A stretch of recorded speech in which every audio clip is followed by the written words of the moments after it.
Hey everyone, Card Cafe here with another deck profile update for set 13.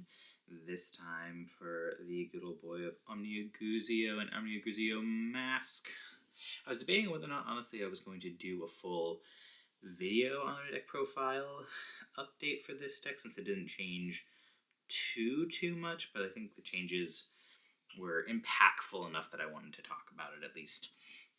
And the main one being, obviously, our feature girl right here, undisputably the best card in the deck, and will really actually push this deck up, and I think why you're seeing it a lot more recently in tops in both JP and here. I've been taking this to locals the last couple of weeks. I've come in second both times I was playing with this, and it's because of this card. But getting a little bit ahead of ourselves, we'll talk about her in a second. We'll go in order, as always, starting with our good old ride line, which is unchanged. This is arguably one of, if not the best ride line in Dark States, I think, and it's pretty easy to see why. We talked about this last time, so I'll kind of go over it quickly. As always, you have your draw when going second starter when rode upon it. The grade 1 Crow is an act. You Soul Blast 1, top 5 for one of the grade 3 Omnia Guzios and put into your hand. Really great that it's an act skill. Last time, we talked about how you can combo that with the Cycler to still discard Laminia on your first grade 3 or grade 1 turn to do the Soul Blast 1 draw card for discarded for Ride Line, and then call a Soul Charger to still activate this effect. So good little combo there. We love that skill just for checking top 5 and bumping the consistency. Similarly, the Owl, when you ride up to him, you get to search your deck for a trigger, put into the Soul, draw a card. Again, if you combo that with Laminia, discarding for Ride Phase, you just drew 2. You drew from his skill, and then you drew from Laminia. So you're just farming a lot of hand in the early game, which I think is what helps this deck compete, is just that early amount of advantage you're able to generate. And then finally, the base Omnia Guzio grade 3 is when you ride onto Vanguard, you check top 5 for one of the grade 3 Omnia Guzios, either himself or the Mask, or the Mask of Hydrogen added to your hand.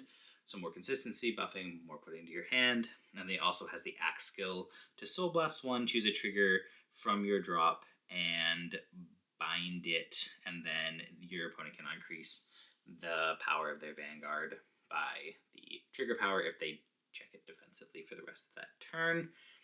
Good for setup for what's coming. We all know what this deck does. Just a good way to get that ball rolling, getting triggers into your bind zone so your opponent can't get defensive power from them.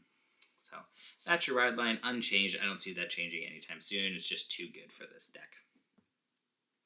And then obviously you're still running max copies of the grade 3 as well as max copies of the Mask Boy. Again, we've already talked about this guy, so not going to go too much in depth with him, but obviously you run 4 copies of him since he's your main finisher. He's a restanding Vanguard for just putting 2 back row rear guards into your soul. Usually just 1 because of like different card skill with Ruin Collector. And then also, if you remove a copy of the original from the game, you get to bind another trigger from your drop zone, and it minuses the shield of any trigger that is in your bind zone on your opponent's side by 5,000 power, and then they still don't get the defensive power. So they're losing 5k shield to all their triggers, and they don't get defensive power from damage checking. So very strong skill. I wish it shut off effects of triggers. That'll still be my wish going forward. If there's ever more support for this deck in the future, I pray for shutting off effects, because people can still miracle heal on you, but we'll take the loss of power at least. But max copies of all of those, it's essential, especially because you have to remove this to activate the skill to reduce the power. They do the guard value of triggers and their defensive checking. If you don't remove this, that skill doesn't activate. So max copies of both. Now the first change here that we've made is we are bumped up to 4 Mask of the Hydrogen. Now, we did this because we actually went down, I'll skip ahead a little bit, we are only running 1 Skull Camda. I noticed a lot of people in JP were doing this, and I was skeptical at first, but I'm doing a lot of testing with it, and I found, yeah, I haven't needed Skullcandy. I don't think I've even used Skullcandy once in the last couple of weeks. It works with the amount of draw power that you have. The 4 masks, I end up finding the mask that's not an issue. And obviously, you need this mask deck, you need 5 them, so 4 copies, 1 Skullcandy for the emergency, just to make sure. But like I said, honestly, I haven't needed it. I've been finding them no problem. So honestly, I might cut Skullcandy completely for a different card that we'll talk about a little bit later. But yeah, so 4 Mask of the Hydro Gym now. I think that's a good call if you're not going to run Skullcandy. If you run more Skullcandies like it was before, then you can go down on this. But I like this ratio so far. This has been working out pretty well for me, assuming you have 4 copies of the mask. But alright, we've talked around her enough. Let's talk about the new MVP of the deck. And literally, this is the best card. We talked about her in the Unica deck profile, if you watched that. And she's definitely good in Unica. She definitely made Unica better, but she did not do as much for Unica as she did for this deck. In this deck, she's crazy value. So, to recap what she does, she has 2 skills. The first one being the very important one. The first skill is when she's placed, if you have a Vanguard with Mask in its name, so you do have to be on Omnia Gruzio Mask specifically. You can't be on the original. But when she's placed, you counterblast 1, you check the top 5 cards of your deck, and you can call a card with a different name than her. And then you get to take a trigger from your drop zone and bind it. That's huge. It's a huge accelerator for this deck. Before, the max that you could get on your first grade 3 turn for triggers in the bind zone was 2. There was no real way to get 3 unless you pull some sort of shenanigans where if you went second and you were running the Sparta, the grade 1 from the Unica ride line, you could maybe like bind out a trigger from the Soul to get 3, but it was a workaround, and that card was eating spots that you didn't really want it to eat, and it was kind of a deck card. Otherwise, it was kind of clunky to get 3 in bind zone in the first turn. Not anymore. That is no longer a problem in this deck. She fixed that problem. You all, so long as you see her, you will basically always be able to remove 3 triggers from the game into the bind zone, making it so 99% of decks will immediately have all of the triggers they're running have minus 5k shield. Because most decks that don't run Rainbow, most decks will be running some combination of just crits, draws, or fronts, and heals. They usually aren't running all 4. So if you're able to just immediately have 3 triggers in the bind zone, all of their shield value is getting minus 5k immediately. That's what makes this deck so strong now, is just how quickly shield value is reduced and how quickly defensive power from triggers is shut off. So, just a huge accelerator in this deck, and then obviously her other skill is also super helpful, especially in this deck where you're minusing shield value, which is if you have 3 triggers in the bind zone, which we just talked about, you get immediately on the first turn, she gets 10,000 power. So she's a 20k beater on top of setting this deck up, which is a lot harder to guard because all of their 15k shields in their deck just became 10k shields. All their 10k draws just became 5k draws. So I cannot understate how good this card is in this deck, because also the top 5 comes in clutch all the time. I cannot tell you how many times I didn't have Ruin Collector, for example. Check top 5, there he was. Or I checked top 5, I didn't have Misery Wing, there he was. Boom, called it. Fixes your board, accelerates your bind zone, is a 20k beater for the rest of the game in a deck where your opponent has minus shield value for their triggers. Insane card. I can't, you play this deck, you'll understand how good this card feels. 100% board. This card is never going down from 4 unless they printed just this card but better, it gets more power. That's the only way this card is going down in copies of 4. You definitely 100% need 4 copies of this. Cannot sing his praises enough. And Unchanged, still 4 copies of Misery. This is the second best attacker in your deck. He on play Soul Blast 2, draw a card, and that's a placed from anywhere, by the way. So if you do call it off with her, you get to activate that effect, which also just feels great. So Soul Blast 2, draw a card if there are 2 triggers in your bind zone, which again, because of her, you will have. And also for each different trigger in your bind zone, this is getting 5,000 power. So on that first grade 3 turn, if you've used her, you get 15,000 power to this between the two Omni Gruzios and her, excuse me. So he's he plays a 25k beater by himself, 35 on a Persona Ride turn, and also draws you a card. So just really good. Also don't really see this going down. Definitely a 4 of this, for sure. And lastly, for the grade 2s, we're still rocking 3 copies of Laminia. She just has such good synergy, like I was talking about in the early game. If it's either just getting the immediate draw on the first grade 1 turn for the discard for Ride Line Soul Blast 1 draw, assuming you got a Soul Charger like Ruin Collector or Gungrim. And then on the second turn, you get to just draw 2 cards if you discard this with this plus the Owl. So just great for farming in the early game, but then also her second skill is very clutch in this deck because you still have that times where you'll have Ruin Collector in your soul because you used it with Omni Gruzio Mask skill for him to restand your Persona Ride. You place this down, Counterblast 1, call a card from your soul back to Rearguard, and you may Soul Charge 1. So you're always going to be calling this back to the board. It's just great synergy there.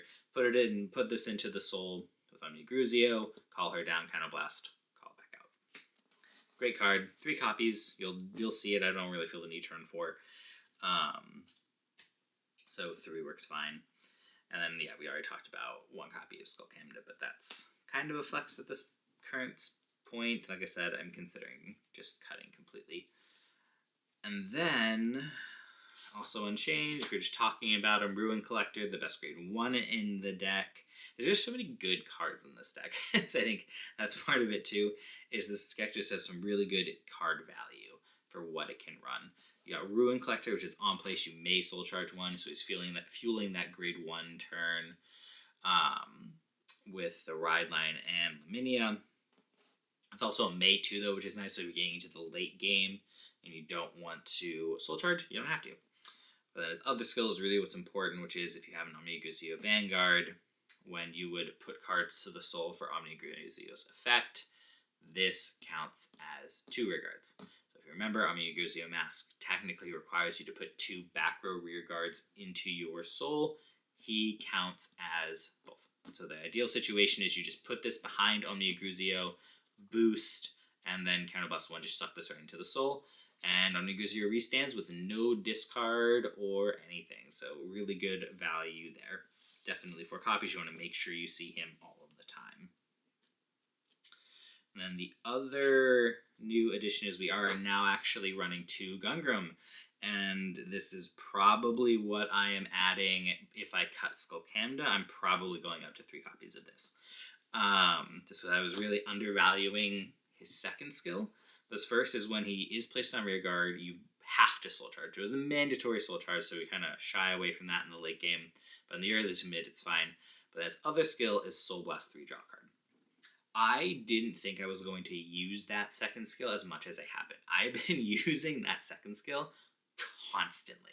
You think you wouldn't have the soul between this and Misery Wing, also Soul Blasting 2, but with the deck and how you're rewriting between Omni Gruzios sometimes and Soul Charging both off of Gungrim and Soul Charging off of Ruin Collector if you want to, plus you can also potentially Soul Charge off Laminia, you have a good amount of soul in this deck and you are constantly regenerating soul. So I found that you can actually proc this a couple of times, and I do. And that draw, again, just really helps in this meta particularly, just keeping advantage and keeping the hand value so I can save myself against the Youthbergs, the Leonords, and the Jadrolds. So 2 copies for sure, also great in the early game for rushing a little bit, because the higher you can push your opponent to damage before you get to Omni Gruzio Mask, the better.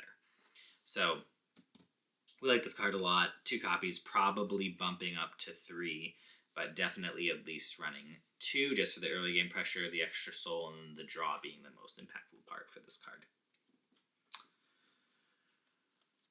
And we are, last but not least, we are still running 1 copy of the Kitty Cat. I was running 2. I did like the 2, but just space-wise, and with how this deck kind of works, I've gone down to 1 copy. I like the 1 still for the emergency countercharge. You can sometimes get a little counterblast heavy, especially if the game starts going late. You go through multiple terms, you're going to start running out of CB. So there have been a couple times where this actually has saved me. because don't forget that Limikia does also cast a counterblast for that first skill to check the top 5. So you go through a bit, so having a little extra counter charge is nice to have. So your 1/1 kitty, also an extra 20k shield. Nice too. I've used it for both and it's come in clutch every time I use it, either for counter charge, or for the 20k shield. So 1 copy of that still. Also, come on. Look how good that is.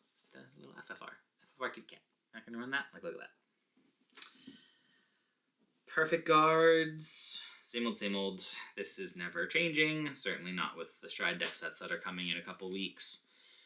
3 Nation, 1 Sanctitude, you all know the drill. We already talked about these a million times. Nation Perfect Guards, you don't have to discard for the cost of Perfect Guarding if you have one of this card in hand. Sanctitude, you don't have to discard if your opponent has the text Triple Drive, and it also gets around guard restricts because it doesn't go from the Guardian Circle to hand, it goes to the Order Zone.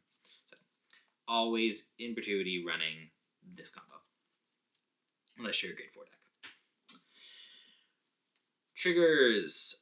This is unchanged, so still 6 crits, 3 front triggers, and 2 draw triggers. So you do need to run Rainbow because while most other people are not running Rainbow, they're not all going to be running draws or front triggers, so you have to account for both.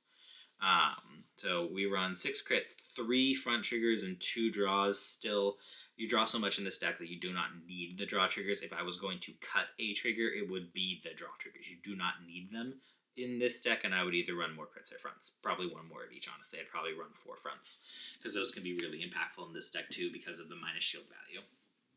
Plus, again, as I've been talking about a lot post set 13, the 20k shields for the front triggers, really, really good for not dying. So, honestly, if I could, I probably would run 4 and 7 crits to draw a restanding Vanguard deck, but we gotta account for the draw triggers and make sure they're 5k shields and not getting power from them defensively. So that's what we do. It's always a fun little game to play if you don't know what your opponent's lineup is at the beginning of, like, when you're searching for the owl, like, who are they running fronts or are they running draws? And I think the guess based on what deck they're playing. Last time I played this, I was actually getting it wrong a lot. I assumed some people were running draws given the decks they're playing, but like everybody had switched to fronts, which I guess, that's what I've been saying this whole time, is fronts is the way to go right now. So I guess I shouldn't be that surprised. And then for the heals, same old for me, 2 generic and 1 each of the crit and restand. You've got just a good amount of restands and a good amount of crits in the meta right now. So I like 1 of each, and I will always advocate for 2 generics at all times.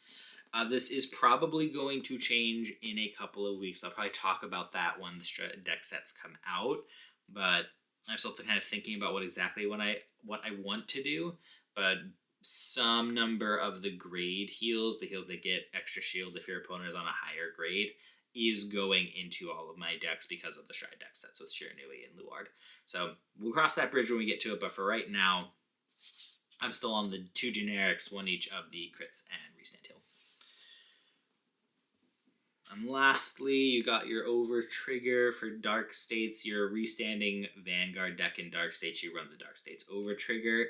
That's no ifs, ands, or buts about it. I don't understand why you'd run anything other than the Dark States if you have a Greedon deck or an Ormeoguzio deck, because your Vanguard restands, and this gives your Vanguard 10k and a crit for the rest of the game.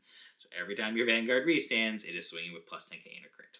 So definitely run the Dark States OT if you are playing Omniguzio, and if you're playing Greedon. So unchanged, nothing much to say there. But yeah, I've been having a lot of fun with this deck lately. I've been playing it a lot for the last couple of weeks, and I'm really digging it. Like I said, this girl just really fixed a lot of this deck's problems with the consistency bump of being able to call units to your board, and also accelerating the trigger count in the bind zone, so you're shutting off your opponent's triggers faster. Getting that magic number of 3 on turn 3 is super important. That's why I've been topping with this deck twice now, like I said, in my regionals, and it's because of that. It's because my opponent's being put on the back foot so quickly with them having reduced shield value in their hands and not being able to get saved from defensive power of their triggers. So, really like this deck a lot. Is it as good as the big three? No, but I would say it's not too far behind them. This is definitely a high tier 2, 1.5 tier if you subscribe to the 1.5 tier like I do. It's definitely a really strong deck. If you're looking to get into dark states, but Jeweled is a little outside of your price range, I highly recommend this deck. It's fun. It's definitely one of the, I think, more consistent mass decks, and you get to really screw with your opponent because you're reducing their trigger value and stopping their defensives from activating, which I'm a huge fan of. So definitely get 4 copies of her, though, if you do, because this card just makes the deck. But alright, that's everything for me today. I was happy to answer any questions that you have in the comments. Otherwise, you'll be hearing from us soon. Thanks.